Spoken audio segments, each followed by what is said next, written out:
It may not be the best looking or the most exciting small crossover, but the T-Roc seems to fight against time better than any of its classmates. Introduced 7 years ago, the current first-generation model still marks pretty impressive sales numbers.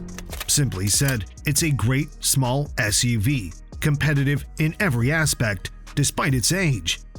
And that's why we've decided to take another quick look at the 2024 Volkswagen T-Roc, the SUV you should consider. As we've just mentioned, the T-Roc has been around for quite a while, and it's one of the oldest models in the class. So you won't find as a surprise that it's not exactly the best looking SUV around. It wasn't 7 years ago, it isn't now, and that's something that usually comes up with this badge. Still, when compared to the rest of VW's lineup, it's actually a pretty attractive car. By VW standards, there are plenty of funky details, so it doesn't surprise why lovers of this marque find its look pretty amazing. Indeed, the T-Roc looks pretty good with its compact design and a tiny bit of a sloping roofline. Moreover, it was updated 2 years ago in a typical German fashion with subtle but effective changes that only added to the model's overall appeal. We saw tweaks in areas like the front bumper, as well as new sets of wheels and similar things. Finally, as usual, the 2024 Volkswagen T-Roc also comes available in the R-Line version with plenty of chrome and other visual details that make this small SUV look even more upscale. The T-Roc is nowhere near the best-looking model in the class, but on the other hand, it's probably the most well-rounded of all, at least when it comes to the chassis setup. Based on the A1 version of the well-known MQB platform, the T-Roc shares a lot of parts with the VW Polo, but also comes with a couple of notable upgrades. After all, it's notably bigger, while the increased ground clearance makes it look bulkier as well. As with most VW models, there's a lot of substance underneath that dull sheet metal. We really like the chassis layout, starting from the suspension setup, which utilizes a typical McPherson strut at the front and combines it with a semi-independent rear suspension. As a result, this relatively simple setup offers pretty good ride quality, surprisingly good for the segment, we would say. At lower speeds, the T-Roc absorbs road imperfections pretty well, while at the same time, there's also a bit of driving engagement.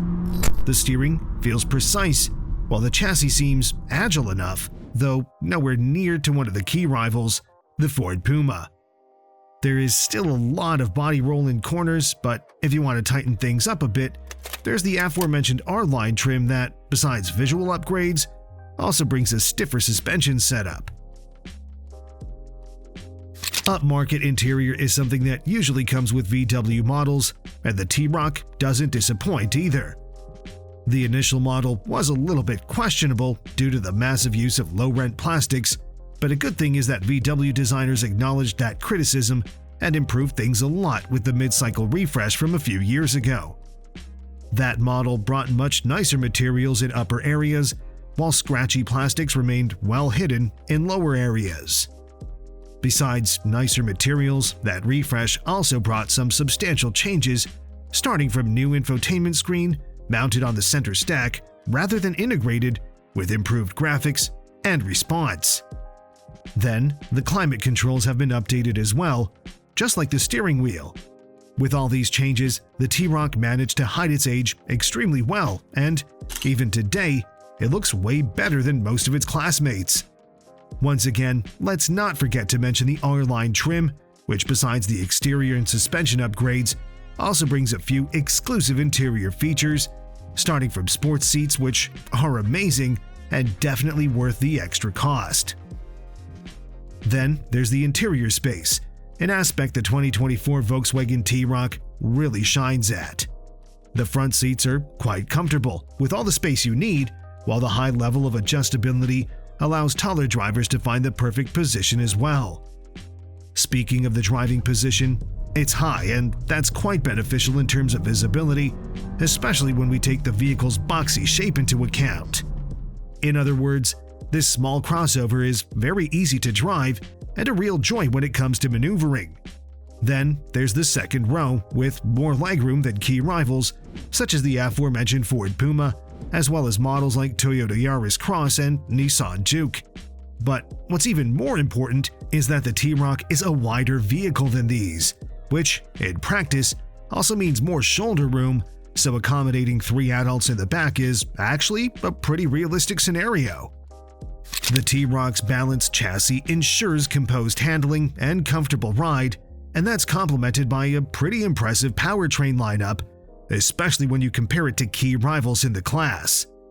The offer starts with a 3-cylinder, 1-liter petrol unit that puts out 115 horsepower and comes coupled with a 6-speed manual gearbox. That's a proven and well-known combo we've seen in many VW models, and considering T-Roc's size and weight, it's actually capable enough for most drivers. For those looking for more, there's a 1.5-liter Turbo 4, another proven petrol unit that puts out around 150 horsepower. With this engine, you also get the option to upgrade it with dual-clutch automatic transmission, which elevates performance to the next level. 0 to 60 takes around 8.5 seconds, though you may expect slightly lower fuel efficiency compared to the base 3-cylinder. But that's just the bottom half of the offer. The real deal starts with the 2-liter Turbo 4, which comes in 2 variants. The first one puts out 190 horsepower and, once again, comes coupled with a dual-clutch transmission. As a result, 0 to 60 takes a little bit over 6.5 seconds, while probably the biggest benefit is the available all-wheel drive with VW's well-known system based on the Haldex differential, which does a pretty decent job and ensures way better grip compared to base front-wheel drive models. Finally, there's the T-Roc R. The more powerful version of the 2-liter Turbo 4 is reserved for the T-Roc R. In this case, the max output goes all the way up to 300 horsepower, way more than you can get from any classmate. It's the same engine you can find in the Golf R, with a pretty similar character, starting from the pretty balanced power delivery. It may not be one of those engines that like to rev high, but on the other hand, that maximum pull is available already at 2,000 RPM. Of course, the engines come coupled with a dual-clutch transmission, which ensures lightning-fast gear changes. Then there's the launch control, as well as all-wheel drive, which altogether makes the T-Roc quicker than most sports coupes and hot hatches. In numbers, that would be 4.7 seconds to hit 60. Also, it's worth mentioning that VW offers a pretty interesting upgrade in the form of the Akrapovic Sports Exhaust System, which takes the exhaust note to the next level. But the T-Roc R is much more than an engine upgrade. It also brings major suspension upgrades, especially on the rear end, where you get a genuine multi-link layout.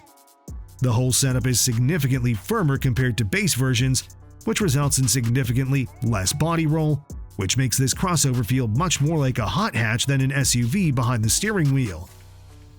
Further chassis upgrades, along with bigger brakes, are also things worth mentioning. Besides mechanical upgrades, the T-Roc R also gets a pretty decent aesthetical treatment, starting from a sporty body kit, unique wheels, and other exterior details. On the inside, there's also a solid portion of details that accentuate the model's performance nature. A flat-bottomed steering wheel, sports seats with accentuated side support, and R emblems around the cabin are just some of the things worth mentioning. The 2024 VW T-Roc has been on the market for a while, and since there weren't significant changes over the 2023 model year, there were no significant price changes either. Still, the new model is a little bit pricier compared to last year's iteration. Eventually, the price largely depends on the market. In the UK, this small crossover starts at around £28,000, while the price is slightly lower in continental Europe, where base versions usually start at around $27,000. The T-Roc is also available in parts of the world like Australia. Down under, base models go at around 37,000 Australian dollars. Do you think that the 2024 VW T-Roc is still one of the best models in the class, despite the age? Let us know in the comments, and don't forget to subscribe. Thanks for watching, and see you next time.